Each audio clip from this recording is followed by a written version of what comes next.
My ex claimed I had explicit photos of her as a teen, then sent them to my boss and friends. When I threatened to report her, she smiled and said, "Nobody ever believes the guy." I walked away. That was 6 months ago. This morning, she was pacing outside the courthouse, clutching her phone and shaking. I loved Megan to the ends of the earth. She was my first thought every morning and my last thought every night. She struggled with bipolar, but was still the sweetest girl ever with the most amazing laugh that made me want to joke, just to hear it again. For 6 months, it was the happiest I'd ever been. But then, one random Wednesday night, I lost my phone somewhere in my apartment. I asked to borrow hers to call it. She hesitated for a second but handed it over. While it rang on my end table, her phone lit up with a message from someone named Danny. I didn't mean to look. It just popped up. It said, "Find anything on him yet?" I asked her who Danny was, and she froze. Her face changed completely. I handed her the phone back and she just said, "It's nothing." But it wasn't nothing. I waited until she fell asleep and checked her phone again. I saw weeks of messages with Danny, page after page of paranoid rants. She was convinced I was having an affair with my coworker Hannah because of a hunch. Nothing more. No evidence. Just a hunch. She wrote to Danny about how she had spent months combing through my messages and my emails regularly, determined to find something to prove her right. She even talked about regularly checking my cloud backups. My chest felt tight reading it. I didn't sleep that night. The next morning I sat her down and told her I read the messages. She started crying immediately, said she felt insecure, that she loved me too much and just didn't know how to handle it. I told her I couldn't be in a relationship where I was being spied on. She didn't fight me on it. She cried, nodded, and said she understood. I offered to help her find a ride home, and she said she already ordered one. She left that afternoon and texted me later thanking me for the time we shared. It all seemed a little too clean. About 2 weeks later, I got back from visiting my parents for the weekend and noticed something weird. My door was locked. No sign of a break-in. Nothing was out of place. But my personal laptop was gone. Not my work laptop. Just the one I used at home. I texted Megan. She swore up and down she hadn't been anywhere near my place. Said she'd been at a yoga retreat the whole weekend and could prove it. The message read like a script. Too perfect. I didn't have any proof she'd taken it, so I tried to let it go. That was until my friend Connor called me sounding off. He said Megan had messaged him about why we broke up. She told him it's because she found something disturbing, something illegal. She said she found hundreds of inappropriate photos of her as a minor on my computer. My world stopped. What she told him was a lie. A sick, twisted lie. I asked him to believe me. I literally cried on the phone begging him, but I could tell he didn't. Within days, all my friends stopped answering me, started calling me names and threatening me with police. I even began getting death threats off random people online. I felt isolated,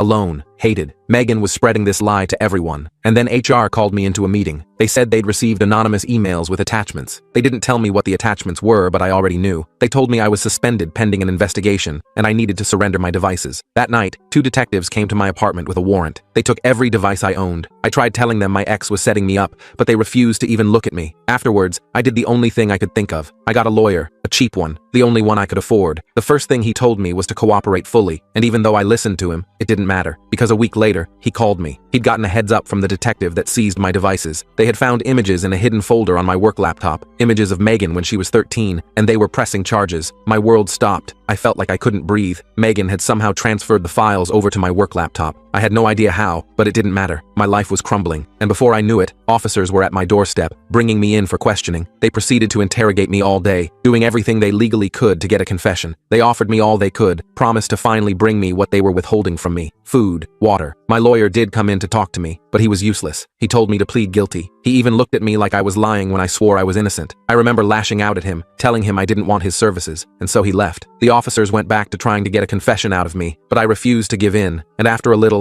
they left, and a miracle lifeline was tossed to me. I don't know how she found out, but my cousin Julia, an intern at a law firm, and the only person I knew 100% believed me, walked into the room, and she was with Ted, another guy from her firm. "They're releasing you on bail," Julia said, looking exhausted but relieved. Ted was a stocky guy with thick glasses and a serious expression. On the drive back to Julia's place, where I'd be staying, he explained that the evidence against me was damning, but had some inconsistencies they could work with. The timestamp metadata on some files didn't align with my work schedule. It wasn't enough to clear me yet, but it gave us something to start with. "The police won't let an outside expert examine the evidence directly," Ted explained while setting up his laptop on Julia's dining table. "So we need to focus on proving Megan had both opportunity and knowledge to plant those files." I racked my brain trying to remember anything useful. She mentioned her ex was a programmer, said he taught her some tricks once. I didn't think anything of it at the time. Ted perked up at this. "Do you know his name? We could try to contact him." I shook my head. Megan rarely talked about her exes, and I respected that privacy. Ironic now, considering how things turned out. With most of my friends convinced I was guilty, I called the only person who might still believe me, William. We weren't super close, but he'd always been level-headed and fair. Plus, he was good with social media and research. William agreed to help track down Megan's ex through mutual connections. He called back the next day with a name, Kevin Martinez. Apparently, Kevin had made several cryptic posts around the time Megan and I broke up about teaching someone a lesson and what goes around, comes around. This seemed promising until William tried reaching out to Kevin. Within minutes of sending a message, Kevin had blocked him completely. We hit another dead end. Meanwhile, Ted suggested we check my apartment building's security footage to prove Megan had been there during the weekend. My laptop disappeared. I called the building manager, but he told me they only keep footage for 10 days. We were already past that window. I felt sick to my stomach. Every potential piece of evidence seemed just out of reach. I remembered my neighbor Carol had installed one of those doorbell cameras after a package theft last year. Her door was at an angle that partially viewed my apartment entrance. When I knocked on her door, she answered but seemed hesitant when I explained what I needed. "I don't want to get involved in something illegal," she said, eyeing me suspiciously. I explained my situation, showing her the court documents about my case. I must have looked desperate because eventually, her expression softened. "Let me see what I have," she said. Carol's footage wasn't perfect, but it clearly showed someone who looked like Megan entering my apartment using a key that Saturday afternoon. The problem was the video quality, too grainy to definitively identify her in court. Ted said it was helpful, but not the smoking gun we needed. "We need to focus on how she could have accessed your devices remotely," Ted explained while examining my laptop. "Did she ever help you set up any technology?" That's when I remembered. About 3 months into our relationship, my internet had been acting up. Megan offered to help set up my new router since she claimed to have the same model. She insisted on handling it while I made dinner. At the time, I thought she was just being helpful. Ted came over and spent hours examining my network. He eventually discovered an unauthorized remote access tool installed on my router. It wasn't sophisticated enough for someone without technical knowledge to create, but it was simple enough for someone with basic instructions to install. "This could explain how she continued accessing your devices," Ted explained while documenting his findings. "Even after you broke up, she could monitor everything you did online and potentially plant files." With this evidence, my lawyer filed a motion to investigate Megan's devices. The prosecutor fought it hard, arguing it was just a desperate attempt to blame the victim. After a heated courtroom debate, the judge granted us limited rights to investigate, one chance to prove our theory. Ted spent days creating a detailed timeline showing when the illegal files were added to my work computer. The timestamps indicated they were uploaded during a company meeting I attended, where 20 colleagues could verify I wasn't at my desk. It was compelling, but still not enough to directly connect Megan to the uploads. "We need to catch her in the act," Ted suggested. "Set up a trap to show she's still actively trying to frame you." We created a new email account with an obviously weak password, and I accidentally mentioned it during a phone call with William while in my apartment, suspecting it might still be compromised. After 3 days, nothing happened. Megan was too careful to fall for something so obvious. Ted came up with a better plan, creating a fake social media post, visible only from certain IP addresses, announcing I'd found evidence that would exonerate me. We made it believable by saying a previously unknown apartment security camera had captured everything. The post would only be visible to someone monitoring my accounts through the back door in my router. Within hours, someone attempted to access my cloud storage from an unrecognized device. They used a VPN to hide their location, but Ted had anticipated this and set up advanced tracking for their next attempt. While waiting for our trap to work, I discovered something else troubling. My boss called to ask if I was using burner phones to contact the office. Apparently, Megan had been sending threatening messages to him, claiming they were from me. I had no way to prove they weren't mine, but I convinced my boss to forward them to Ted for analysis. The timestamps on the messages proved I couldn't have sent them. They were delivered while I was in documented meetings with my lawyer or during my police interview. This evidence strengthened our case, but wasn't enough to completely clear my name. Ted's analysis of the illegal images found on my computer revealed something crucial. They had been edited with specialized software I've never owned or used. The prosecution argued I could have used someone else's computer, but it gave us another angle to investigate. We needed to find the original source of these images to prove they were planted. Ted noticed something odd about the files. They had unusually clean metadata, almost too perfect, like someone had methodically created a false trail. These might not even be real photos, Ted suggested after hours of analysis. They could be manipulated or even completely fabricated. This was our breakthrough moment. If we could prove the images were created recently using deepfake technology or advanced editing software, it would destroy the prosecution's case. Ted requested specialist help from a colleague who worked in detecting manipulated images. While waiting for results, I focused on finding anyone who might have information about Megan's activities. I remembered the name from her text messages, Danielle. With William's help, we found her full name through Megan's public social media, Danielle Wright. When William reached out to Danielle online, she immediately refused to talk. Her response was curt and frightened. "I don't know anything. Leave me alone." William decided to approach her in person at the coffee shop, where her Instagram check-ins showed she went every Tuesday. I was under strict bail conditions and couldn't go myself. She was terrified, William reported back, but I convinced her we just wanted the truth. She agreed to meet tomorrow at the park, somewhere public. Danielle showed up wearing sunglasses and constantly looking over her shoulder. William recorded their conversation with her permission. "Megan's obsessed with proving you cheated," Danielle explained nervously. "At first I thought she just had trust issues, but after you broke up, she changed, started talking about making you pay." When William showed her the evidence we'd collected, including the remote access tool and the manipulated timestamps, Danielle's face went pale. "Oh God," she whispered. "She told me she was just gathering evidence of your cheating. I didn't know she was doing this." Danielle revealed Megan had bragged about teaching me a lesson I'd never forget, but wouldn't share specifics. She seemed genuinely horrified by what Megan had actually done. Though she was afraid to testify officially, she agreed to sign an anonymous statement detailing what she knew about Megan's behavior and accusations. With Danielle's statement and our technical evidence, the prosecutor finally agreed to re-examine the case. We were scheduled to present everything in court the following Monday. That Sunday night, someone broke into Ted's office and stole our physical evidence files. The timing couldn't have been coincidental. Fortunately, Ted kept digital backups in encrypted cloud storage. We quickly worked to recreate our presentation while increasing security around everyone involved in my defense. Security footage from Ted's building clearly showed a woman matching Megan's description entering with a stolen keycard and leaving with our files. Police went to question her at her apartment,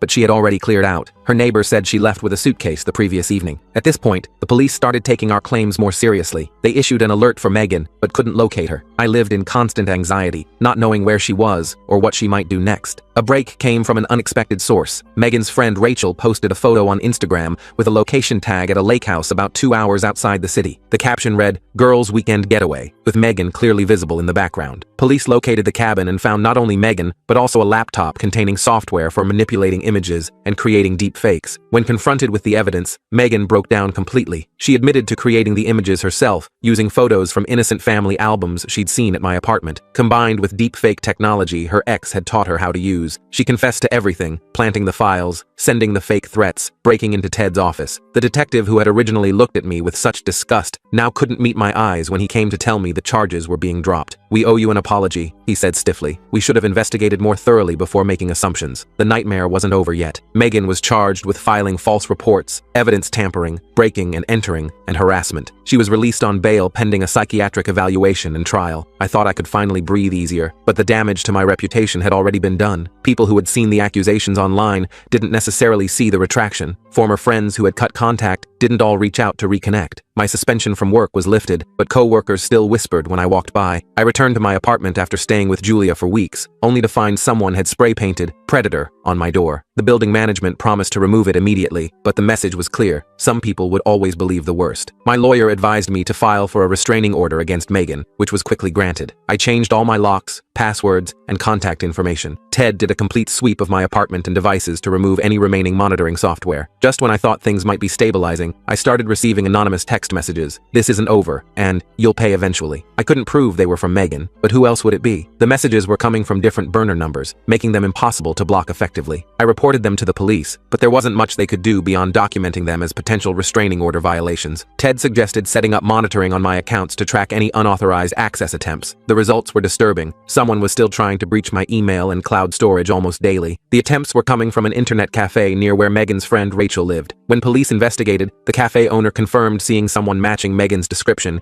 using their computers several times that week. However, without camera footage, they couldn't definitively prove it was her. My lawyer contacted Megan's attorney about the continued harassment. Her lawyer insisted Megan was complying with the restraining order and receiving treatment. He promised the harassment would stop immediately. The very next day, I walked out to find my car keyed with the word "liar" scratched deep into the paint. A nearby store's security camera showed someone in a hoodie that matched Megan's build, but their face wasn't visible. I filed another police report, feeling increasingly helpless. When police questioned Megan, she had a solid alibi. She was at her therapist's office during the time my car was vandalized. The therapist confirmed this. The police should have immediately investigated if someone else was helping Megan, especially given the restraining order that forbade her from contacting me directly or indirectly through others. Unfortunately, they didn't pursue this angle initially. I started thinking Megan might be working with someone. The timing of her alibi was too convenient. I asked William to look into her close friends and family for anyone who might be helping her. He focused on investigating Danielle first, since she seemed scared when we talked to her before. When William checked Danielle's social media, he found she'd blocked both of us. That seemed weird after she'd agreed to help. When William ran into her at a coffee shop a few days later, she looked terrified and practically ran out the door. Something was definitely wrong. William managed to slip her a note with his number before she left. 3 days passed with no contact. I was starting to think she was fully back on Megan's side when William got a call from a payphone. It was Danielle, William told me after. She's scared out of her mind. Megan's brother Ryan has been threatening her to keep quiet. He's the one who keyed your car. This was huge news. I'd never even met Ryan during my relationship with Megan. Danielle said she couldn't make an official statement because Ryan warned her something bad would happen if she talked to police again. "We need to catch this guy without putting Danielle at risk," Ted said when I told him. "Let's look into Ryan's social media, see if we can find any connection between him and Megan's recent activities." Ryan's accounts were all private, so William created a fake profile pretending to be an old classmate from Ryan's high school. After a couple days, Ryan accepted the friend request. What we found was shocking. shocking. Direct messages between him and Megan planning different ways to mess with me. The car was just the beginning, one message read. Wait until he sees what's next. Ted said screenshots alone wouldn't be enough for police to act. We needed to catch Ryan in the act. Together, we came up with a plan. I made a post visible only to my close friends list on Instagram, which included the fake account following Ryan, about a job interview I had scheduled for Thursday morning. Instead of going to any interview, Ted and I sat in his car across from my apartment building early Thursday morning. Sure enough, around 9 a.m., a guy matching Ryan's photos from social media walked up to my building. He looked around suspiciously before pulling something from his jacket pocket and crouching by my door. Ted called the police while I recorded video on my phone. 2 officers arrived within minutes and caught Ryan trying to slip an envelope under my door. Inside the envelope were printed screenshots of fake messages, supposedly from me, threatening Megan. Ryan broke almost immediately under questioning. The police found a USB drive in his pocket, containing more fabricated images he planned to plant on my computer. He admitted he was planning to break into my apartment, using a copy of the key Megan had made during our relationship. Ryan claimed Megan had convinced him I was dangerous and abusive, that I'd threatened her life after the breakup. He was just protecting his sister. Megan showed me proof of everything you did, Ryan told the detective. She said the system was failing her and she needed my help. The detective asked what proof, and Ryan mentioned images Megan had shown him of threatening texts I'd sent her. When they showed him evidence those texts were fabricated, he looked genuinely shocked. Ryan agreed to testify against Megan in exchange for reduced charges. Since Ryan was acting on Megan's behalf, the police determined this was a clear violation of her restraining order. They immediately issued a warrant for her arrest on those additional charges. But by the time police went to arrest her, Megan had vanished. Her apartment was cleaned out, and none of her friends admitted knowing where she went. I tried to get back to normal life with Megan still out there somewhere. My workplace situation improved after my boss sent a company-wide email explaining the false allegations. Some co-workers apologized for believing the worst. A few friends reached out to reconnect, including Connor, who felt terrible for doubting me. Still, I jumped at every notification on my phone and constantly looked over my shoulder. My therapist diagnosed me with PTSD from the whole ordeal. She suggested I take a weekend trip to clear my head. I drove to a lakeside cabin about 3 hours away, telling only William and my parents where I was going. When I returned Sunday evening, I knew something was wrong before I even opened my door. There was a scratch mark around the lock. Inside, nothing seemed missing or disturbed, but I had that feeling someone had been there. I called the police, who found fingerprints matching Megan's throughout my apartment. Still, nothing was stolen or damaged. It made no sense until Ted checked my computer. She installed keylogging software, Ted said after examining my laptop. It records everything you type and sends it to this email address. We realized Megan hadn't just entered my apartment to install keylogging software. She was looking for information about my weekend trip and likely planning to follow me. She needed the software to see if I would reveal my destination to anyone else. The spyware had a flaw that revealed the receiver's location. Ted traced the IP address to a motel about 30 miles outside town. Police raided the room that evening and found it filled with photos of me, printouts of my emails, and a detailed schedule of my daily movements. There was even a map with my parents' house circled, but Megan wasn't there. Somehow she'd slipped away just before police arrived, leaving everything behind. The officer in charge told me they were placing me under protection until they found her. 3 days later, I received an email from an anonymous address with a video attachment. The video showed footage of my parents' house taken from across the street, clearly filmed that morning based on my dad's car in the driveway. Instead of panicking, I worked with the police to set a trap. We decided not to alert my parents, but stationed plainclothes officers around their property. That night, around 2 a.m., the officers spotted Megan approaching the house from the wooded area behind their backyard. They arrested her without incident, finding a backpack containing a knife, duct tape, and printed photos of me and my family. The district attorney warned me that prosecuting Megan would be complicated, given her mental health issues. Her psychiatric evaluation revealed severe untreated bipolar disorder with psychotic features. Despite this diagnosis, the methodical nature of her actions showed she understood what she was doing was wrong. I had to testify at Megan's trial 6 months later, reliving the whole nightmare in front of a courtroom. Her lawyer tried painting her as a victim of mental illness who genuinely believed her delusions. Our evidence showing the calculated planning, fake evidence creation, and recruiting her brother told a different story. The jury found her guilty on all counts. The judge sentenced her to mandatory psychiatric treatment in a secure facility, followed by prison time. A year after everything started, I received a letter from Megan through her treatment facility. She expressed remorse, acknowledging the harm she caused. Her doctors confirmed she was responding well to medication and therapy. I didn't write back, but gave the letter to my therapist to discuss in our sessions. I'm doing better now. I switched departments at work and moved to a new apartment. I'm still cautious about who I trust, but I recently started dating again. My therapist says my hypervigilance is decreasing, though I still have occasional nightmares. Yesterday, I deleted the folder of evidence I'd kept on my computer, the screenshots, the timeline, the legal documents. I don't need them anymore. The experience changed me, but I'm determined not to let it define the rest of my life.